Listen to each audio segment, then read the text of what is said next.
Hello, and welcome back to Hope Beyond the Broken. We're so excited that you guys have decided to come back and join us this week. Please share, subscribe to our channel so we are able to continue to bring this positive feedback and positive stories to you.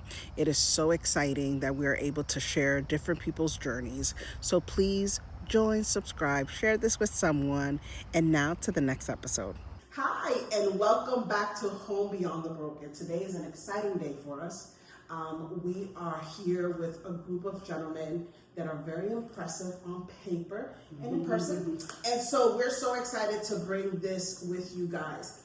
Before we get started, just want to let you guys know to make sure that you share and subscribe and like this post and these videos. Also, remember that at the end of each video, you will see information regarding our guest and what the projects they're into. Please support them. So I am so grateful. As you know, I'm Damaris, and this is Sarai, and I'm just gonna let the guys introduce themselves, and then we'll start asking them some nice questions. Go ahead. My name is Frankie Ford, one of the co-founders here at Redemption Home.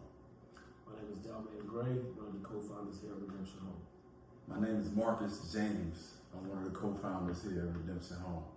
I am so excited because I was telling them off the cameras that seeing three men definitely coming together to service a group of young men that have different circumstances, but they have the compassion and the calling over their life to be there to help them and let them see that there's a different way how to live life. It doesn't have to be how the system says or the world says. So I'm excited to get into these questions and dig a little bit further. I know that a few of you guys worked together in a different, whether it was, I don't know if it was DCF or in a different way, and then I know that you came along, Mr. James, and came to help them, and you guys all have your separate strengths, and so I wanted to know how is your friendship and your strength have come together for this mission? I think the friendship has nothing but gotten stronger. You know, I think it takes a strong base that we have to be, to give back 100% of us. You know what I'm saying? So I think the friendship is really solid. I think we go through our ups and downs, but it makes us stronger. Through the trials and tribulations that we go through. So definitely has grown. I think 13 years, folks. We started at the gym, and it has evolved over this great working relationship. But we couldn't be here without each other. Yes, it's not a one-person thing. And so go ahead and tell us, Mr. Gray. Well, I think it's been almost 15 years. Okay. But I guess we could say we can thank Frankie for that. Frankie met me at the gym, and we been on that journey, for 15 years now. I want to say we met Marcus about 2 years later, maybe. And so 13 years collectively, us three, yes. Oh, wow. Can you tell us a little bit of each of your backgrounds, where you guys are coming before you guys did this together? Yes, so I was actually born in Jamaica, grew up in New York, moved here 1995, I believe. So I've been here a very long time. Played college ball for 3 years, and went into personal training after that, which is where I met Frankie at the gym, and the sky was the limit from that day. That's awesome. And Mr. Ford, your background? Background, born and raised here, right here in Orlando, Florida. Didn't go to college, but I've been working since 13 years old, so always had a work ethic behind me. Did 20 years at one call it a box facility that started me in this journey working with kids. Actually, I take it back, before that I worked at DJJ for 5 years. So started there. Then I wanted to try to reach the kids before they got into the jail system. Yeah. So my goal was I left DJJ and went to the big box facility, and it was a mental group home. Did that for 20 years. God took me out of my comfort zone and has blessed me to take the experience that I've learned from the big box facility and has implemented it here at Redemption Home. Oh, wow. I'm from South Florida. Okay. I was born in Tallahassee, a product of two college kids, Florida A&M. I ended up going to school, getting a undergrad degree, getting a master's degree. So I was in corporate America, and I ended up getting laid off. And I just so happened to meet these two gentlemen in the gym. And actually, Frank was the supervisor at this big box facility. So I did work with them. Okay. And I ended up, like I said, I was in the gym and I needed a job. So I was just networking. I was new to Orlando at the time. And Frank was like, yeah, hey man, come on down, I'll give you a job, whatever. So the funny part of that story is that when I showed up for the interview, I was suited and booted. I tied, vest on, Yes. hard bottom shoes, I'm in my Sunday best. I get to the interview and he's the one interviewing. Oh, wow. So He's like, okay, you can do both. well, needless to say, I think it was a blessing in disguise because I know I would have came real relaxed. Had I known he was going to do the interview, I would have been real relaxed. But I came, little kind of briefcase. I had like 8 copies of my resume just in case I couldn't give it to people. So, Yes. yeah, we've been friends ever since that particular time. That's so, good. almost 15 years ago. Wow. Yes. Yeah. That's amazing. Yes, It's sir. amazing that you can meet in one location. Right. And we don't see how that is supposed to work. It's just gym. But when you lean into it and read more into it and just go with the flow, sometimes it's not that obvious, but if you just lean into it, you find good people, and then within that connection, you may find a calling. Definitely a blessing for me. 'Cause I had a young family at the time, so I had to work. Yes. There was no other way about it. Yeah. And like I said, I didn't know anybody here in Orlando. I just so happened to meet these gentlemen. We've been friends ever since.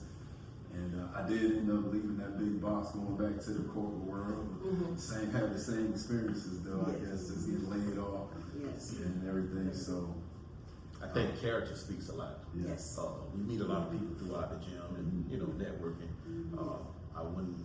I wouldn't change these two for anybody. For anybody else. Because going into business and giving it from your heart, it says a lot. It means a lot. And we're not in here just for the numbers, so we actually put. Is the character. Yes. You've always shown up Yes. the same Yes. person every Yes. time. Yes. You can't go into business just with And anybody. you can't. I think you Yes. want to allude to that for because Strong no, opinion about it. he's had a couple of things. He has a strong opinion about it. That's so funny. Well, I'll say this. I'm about to be 44 this year, whatever it is. I've had the entrepreneur mindset for a long time. Probably since I was 20. I've had probably 7 or 8 businesses that all failed. Well, most of them failed. And I think that was God's way of telling me, maybe you shouldn't be doing this by yourself. You know what I mean? This wasn't manufactured. This just kind of happened. It just came naturally. Yeah. From whether we on the bench press, whether we on the basketball court, whether we in the sauna, Yeah. it just kind of gelled. Nothing was orchestrated, but I know at some point we realized, hey, instead of continuing to try to do this thing called life on our own, why not just try to do something To the together? community. Right, and I mean, we just hit the ground running since then, and I wouldn't change that for the world. I wouldn't change any of my past experiences, my failed businesses. No amount of money can, Can manufacture this. Can put this together. You can't. Yeah, Something that is unique, something that is God ordained, cannot be manufactured, and it can't be replicated because it all has God's print on it, right? And so you guys just leaning into the understanding, I can't do this alone. Whatever you felt at that moment, whether you thought it's like a feeling or a thought or anything like that, you just recognize it. And by recognizing, that was just the first step towards freedom in a lot of different areas of your life. And if you fail together, you support each other, you lift each other up, everything you do together. And some people cannot find that, not even in their families. So the fact that you guys have found it within this group of guys, that's super amazing. Now, I didn't have this question, but now it brings this: how has the families, because I know you guys are really tight, those dynamics are different, they know each other, but now I know based on previous conversations with you guys that this is basically a 24-hour job. And Yes. so how has the family incorporated themselves to adopt the belief? I know it's hard, and sometimes they question it every day, but how has that worked with you guys? It's been a slow process on my end, but my wife and kids have been very supportive. Because you got to understand, we're here 7 days a week. So for the last 2.5 years, it's been nonstop. So I asked my family to be patient. I asked God to continue to give them patience. But they definitely support what we're doing. But at some point, we have to ease back up and give it back to them. Because we see our staff. We have over 35 staff. Over 20 boys up under our charge, and we see them way more than our family. But they've been supportive. But the patience is when they. Yes. Well, definitely has been supportive. So my wife has been supportive. I still have a young family, I guess you could say. So with that, I do go home. I would say I never clock out. So when I go home, I've played freeze tag and red light, green light at 11:30 at night when I get home. Yeah. So I try my best not to give anything more than I give my family. However, I do know, like Mr. Ford say, this is 7 days a week. So I am gone a lot, and I am very appreciative of having that family that they understand. I wouldn't say that it's always a peaceful. Exactly, right. So with that's like you say, that is understandable that I'm gone a lot. So with that, I do try when I am there, then I am there. So if I gotta miss out on some sleep, if I gotta miss out on a basketball game or something like that to make sure that my family gets that type of attention, then I do it. But my wife has been very supportive, and I couldn't have done this if it wasn't for that strong person at home. At home. Well, I'll keep it short and sweet. Anytime you're trying to accomplish something great, there's always going to be a huge sacrifice. Absolutely. So I'll just leave it at that. It's been a sacrifice.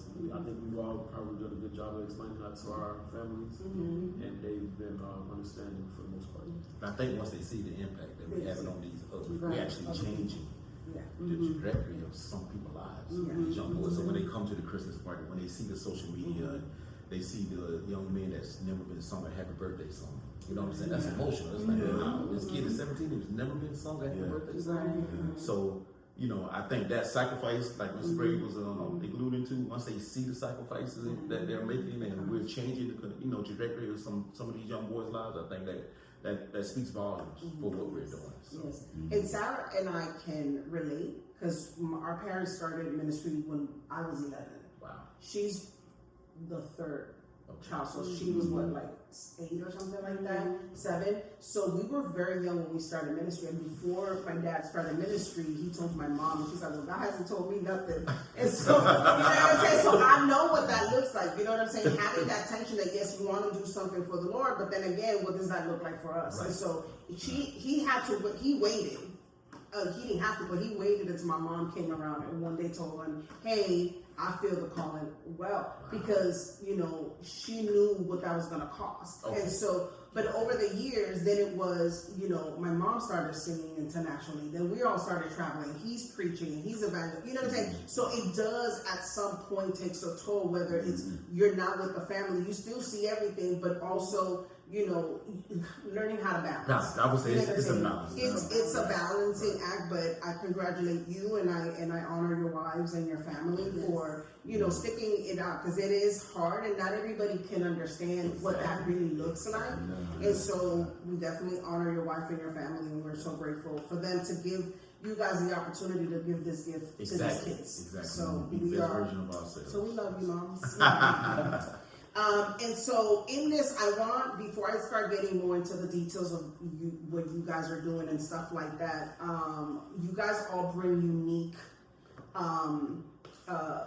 gifts to this. And so if we didn't tell you, as you can see behind us, this is, they are the founders of several homes for kids that come out of the DCF system. And so I wanted to put that as a precedent, so then when you hear them talking about it, you'll know exactly what they're talking about. So they're gonna, if you guys can tell us a little bit of what you guys uniquely bring to the program, and then maybe tell us like how many people, I know you said like Talk to us 35, and about it. talk to us a little bit more about the kids and a little bit more of the background on that. Wow, guys, wasn't that great? It's so amazing that we are partnering with so many different businesses. This one is benefiting the community.